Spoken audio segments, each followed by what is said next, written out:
అప్పట్లో 23 claymore mines, మొన్న ఈ మధ్య 53 రోజుల జైలు.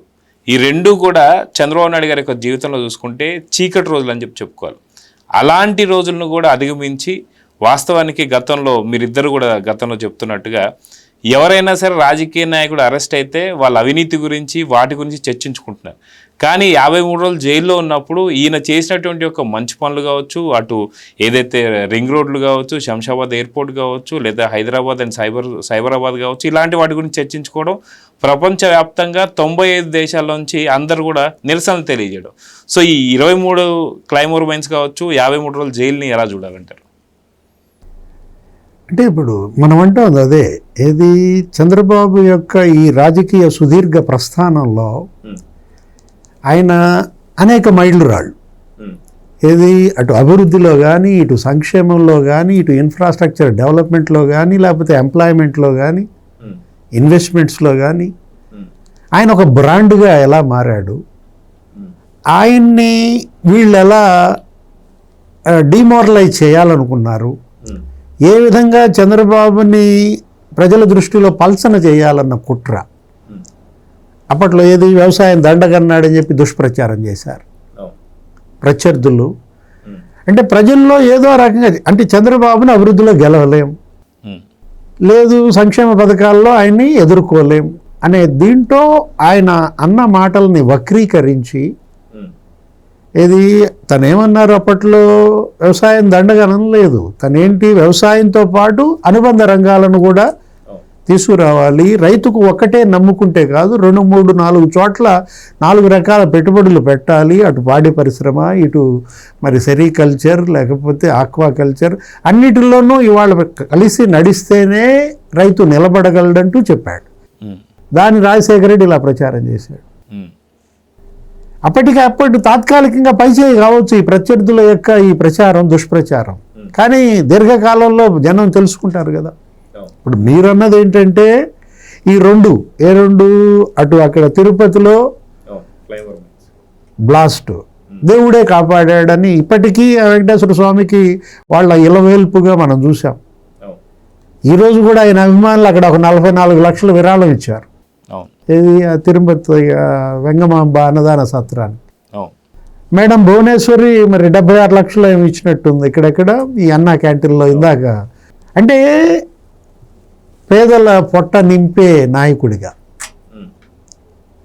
వాళ్ళేంటి ఆకలి తీర్చేవాడు. అసలు వాళ్ళ ప్రజల దృష్టిలో మనకు తెలుసు, మీరు ఎంత మేళ్ళు చేసినా జనం గుర్తుపెట్టుకోరు, కానీ కడుపు నిండా అన్నం పెడితే ఎలా గుర్తుపెట్టుకుంటారు. అట్లాంటి అన్నా క్యాంటీన్లపై జగన్మోహన్ రెడ్డి పగబట్టాడు, వాటిని మూసేయాలని చూశాడు. మీరు ఇందాక కూడా చూసుంటారుగా విజువల్స్, ఆయన కూడా పేదలతో కలిసి ఏ విధంగా భార్యాభర్తలు ఇద్దరు భోంచేస్తూ వాళ్ళతో మాట్లాడుతూ, అంటే జనంతో మమేకం అవ్వటం, జనానికి ఆయన్ని దూరం చేయాలని వీళ్ళ కుట్రలు.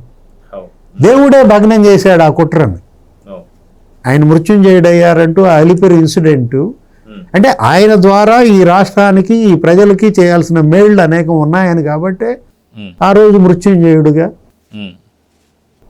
మరి ఇప్పుడు మనం చూసాం ఏది ఈ జైలు, మీరు చెప్పింది 53 రోజులు ఏం సాధించాడు జగన్మోహన్ రెడ్డి? అతని పతనం, అతని పార్టీ వాళ్ళ పరిస్థితి ఏంటి అంటే కళ్ళు మూసుకుపోయాయి, అహం తలకెక్కింది. ఏదో రకంగా చంద్రబాబుని జైల్లోకి పెట్టాలన్న అతని కక్ష నీకు తాత్కాలికంగా తీరితే తీరుండొచ్చు, కానీ ఏం జరిగింది? అసలు నీకు, నీ పార్టీకి, నీ నాయకులకి, కేడర్కే భవిష్యత్ అనేది లేకుండా పోయింది. ఇప్పుడు మనం అంటాం అదే, వాళ్ళ ప్రజల్లో కూడా చర్చ చంద్రబాబుకి జగన్మోహన్ రెడ్డికి బేరీజ్ చేసుకోవటం. ముఖ్యమంత్రిగా ఆయన ఎలా పాలన చేశాడు, ఏ విధంగా ఆయన రాష్ట్రాన్ని నిలబెట్టాడు, జగన్మోహన్ రెడ్డి ఏం చేశాడు. నీకు అవకాశం ఇచ్చారు 5 ఏళ్ళు, నువ్వు ఉన్న ఉద్యోగాలు ఊడ్చేసావు, పరిశ్రమల్ని తరిమేశావు, పారిశ్రామికవేత్తలని బ్లాక్మెయిల్ చేశావు, డిఎస్సి అన్నావు, లేకపోతే జాబ్ క్యాలెండర్ అన్నావు, చివరికి ఏదో వాలంటీర్ పోస్టులు ఇచ్చావు, నెలకి 5,000. అసలు డిఎస్సి అంటే గుర్తొచ్చింది, 16 ఏళ్ళు ముఖ్యమంత్రిగా 14 డిఎస్సీలు పెట్టాడు. ఇప్పుడు పనిచేస్తున్నది తెలంగాణలో, ఆంధ్రప్రదేశ్లో టీచర్లు ఉన్నారే, అందరూ చంద్రబాబు నియమించిన వాళ్ళే. మొన్న జాబ్ అంటే ఈయన డిఎస్సిలో రిక్రూట్ అయిన టీచర్లు రిటైర్ అవుతున్నారు కానీ ఈయన అవట్లా. అంటే ఏంటి? ఫిట్నెస్, ఫిజికల్ ఫిట్నెస్సే కాదు, అడ్మినిస్ట్రేటివ్ ఫిట్నెస్. ఇందాక మనం అనుకున్నాము ఆయన 1.0లో ప్రజల వద్దకు పాలన, క్లీన్ అండ్ గ్రీన్, 2.0లో స్మార్ట్, 3.0లో ఏమన్నాడు? ఆర్టీజీఎస్ అన్నాడు, రియల్ టైం గవర్నెన్స్ అన్నాడు, అసలు ఈజ్ ఆఫ్ డూయింగ్ బిజినెస్ అన్నాడు. అదే ఇప్పుడు 4.0 మళ్ళీ మార్చాడు, స్పీడ్ ఆఫ్ డూయింగ్ బిజినెస్. ఇప్పుడేంటి? WhatsApp governance. ఇప్పుడు నువ్వు ఉన్నావు, నీ క్యాస్ట్ సర్టిఫికేట్ కావాలి, నువ్వేం అక్కడికి వెళ్ళాల్సిన అవసరం లేదు, నువ్వు అది ఫిలప్ చేసేసి వాట్సాప్లో పంపిస్తే నీకు వాట్సాప్లోనే నీ క్యాస్ట్ సర్టిఫికేట్ వచ్చేస్తుంది. అంటే పౌర సేవలు ప్రజలకు ఎలా చేరువ చేయాలి? అప్పుడు సిటిజన్ చార్టర్ ఇచ్చింది ఆయనే. అంటే జవాబుదారీతనం, అకౌంటబిలిటీ ఏంటి? ఇవాళ అధికార యంత్రాంగంలో 95 నాటి సీఎంని చూస్తారు అని అంటున్నాడు. ఇప్పుడు కూడా ఎప్పుడు అందరితో మాట్లాడుతూ మళ్ళా మీరు 95 సీఎంని చూస్తారంటే ఆయన ఏదో భయపెడతాడు, లేకపోతే అధికారులను ఏదో బెదిరిస్తాడని కాదు. 95 నాటి ఆ అకౌంటబిలిటీ, ఆ రేస్ నడుస్తుంది. ఇప్పుడు కూడా పరుగు పందెం అన్నమాట. ఫిట్నెస్ అన్నది అదే. ఇప్పుడు మరి ఆయన రోజుకి 16-18 గంటలు పనిచేయడం.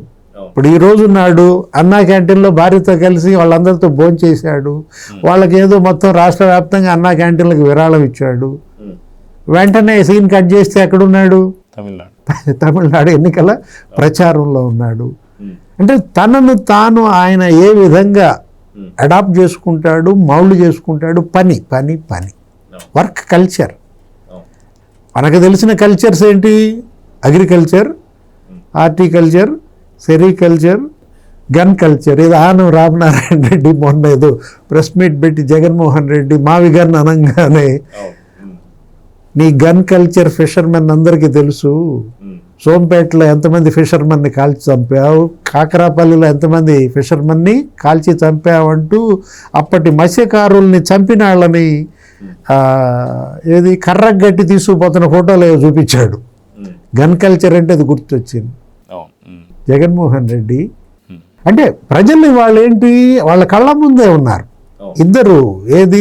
అటు కట్టుబడికి నమూనాగా చంద్రబాబు, ఇటు కూల్చడానికి నమూనాగా జగన్మోహన్ రెడ్డి. అంటే బొమ్మ బొరుసు,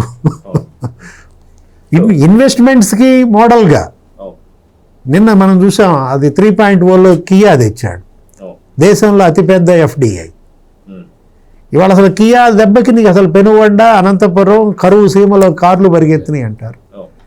ఇప్పుడు మనం చూసాం, ఇప్పుడు ఏంటి? రేపొద్దున Google data centre, Reliance data centre, Brookfield data centre. అసలు డేటా సిటీగా, డేటా హబ్గా విశాఖపట్నం 6 లక్షల కోట్ల పెట్టుబడులు వస్తాయని కేవలం ఈ డేటా సెక్టార్లోనే విశాఖపట్నంలో.